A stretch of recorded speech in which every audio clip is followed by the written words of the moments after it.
విద్యా దీవెన బకాయిలు చెల్లించాలి. జగనన్న విద్యా దీవెన, వసతి దీవెన బకాయిలను తక్షణం చెల్లించాలని టీఎన్ఎస్ఎఫ్ నాయకులు చిత్తూరు కలెక్టరేట్ వద్ద సోమవారం నిరసన చేపట్టారు. నియోజకవర్గ అధ్యక్షుడు ప్రభుతేజ మాట్లాడుతూ, గత ప్రభుత్వం 16 లక్షల మందికి ఫీజు రియంబర్స్మెంట్ అందిస్తే ఈ ప్రభుత్వం 9 లక్షల మందికే ఇచ్చిందన్నారు. విద్యారంగాన్ని నిర్వీర్యం చేస్తోందని, విద్యార్థులను మోసం చేస్తుందని విమర్శించారు.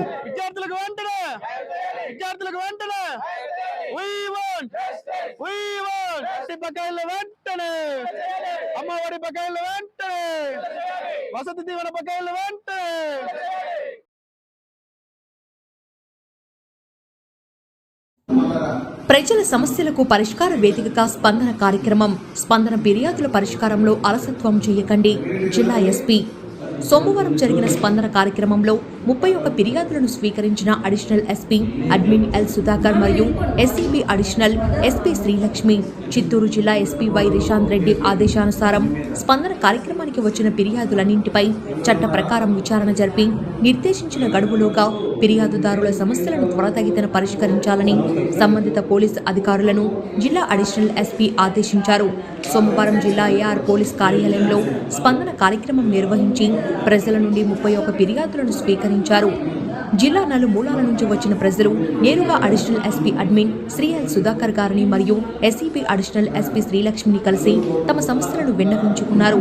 ఈ ఫిర్యాదులకు స్పందిస్తూ అడిషనల్ ఎస్పీలు బాధితులు ఎదుటే వీడియో కాన్ఫరెన్స్ ద్వారా సంబంధిత అధికారులకు సమస్యను పరిష్కరించేలా ఆదేశాలు జారీ చేశారు.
జనజాగృతి స్వచ్ఛంద సంస్థ గుడిపాల మండలం చిత్తాపార గ్రామంలో వైదేహి హాస్పిటల్స్ బెంగళూరు వారి సహకారంతో నేడు మెడికల్ క్యాంపు నిర్వహించింది.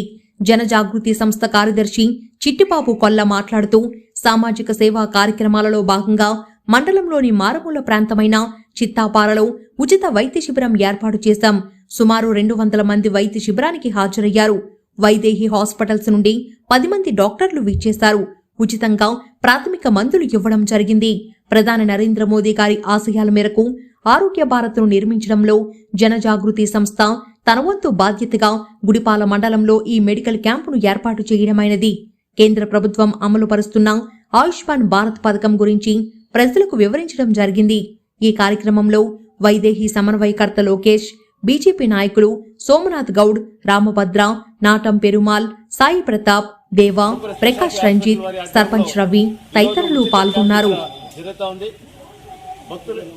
ఎవరైతే రోగులు ఉన్నారో వాళ్ళందరికీ కూడా ఇక్కడ ఉచితంగా అన్ని యొక్క పరీక్షలంతా జరిపి వాళ్ళకి కావాల్సినటువంటి మందులన్నీ కూడా ఉచితంగా ఏర్పాటు చేసినందుకు మన గ్రామస్తుల తరఫున చిట్టిబాబు గారికి, అదేవిధంగా హాస్పిటల్ వారికి ఈ యొక్క కార్యక్రమాన్ని ముందుగా ఈ గ్రామానికి అంతా విచ్చేసి మనకు బాలన్న మనకు లోకేష్ గారు ఇక్కడ మొత్తం 2-3 రోజులుగా వచ్చి తిరిగి ఇలా కార్యక్రమాలు చేసినందుకు వారికి, అదేవిధంగా ఇక్కడ చుట్టుపక్కల ఉన్నటువంటి గ్రామస్తులందరూ కూడా దీనికోసం సహకరించినందుకు వారందరూ కూడా ధన్యవాదాలు.